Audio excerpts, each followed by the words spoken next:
time.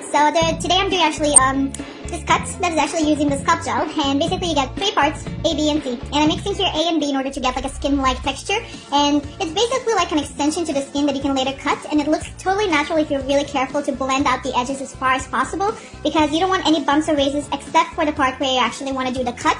Everything else needs to be smoothed out perfectly in order to get that skin-like look, and it makes it look a little bit more realistic.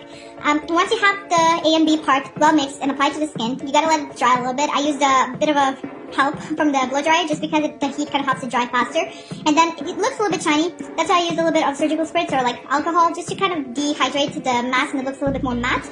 And then I'm going to use this alcohol activated colors from Kylan, and I'm actually using a sponge and skin tone color just to kind of blend out the edges to make it look a little bit more natural. And I'm not bothering about the middle part because later I'm going to be applying some bruise gel to make it look even more natural. So now I'm just using like a really sharp spatula to create the tears in the skin, and then I just went over with a little bit more foundation just to blend it in. Even you can see it's not perfect because I know I'm later going to be adding more color, so it didn't really matter.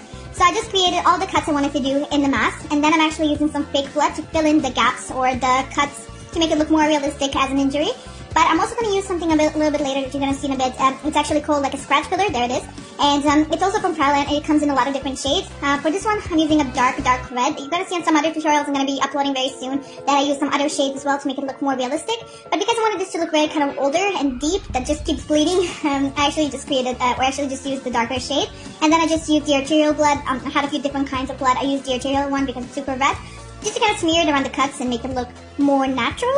It sounds so weird, but I'm just saying natural when looking like at a really disgusting injury, but doesn't matter. And then, just play around with it. Use as much blood as you want or as little, because I'm going to do like a cut later on the neck. I don't want to do anything too crazy. I just wanted it kind of to look like a bullet hole.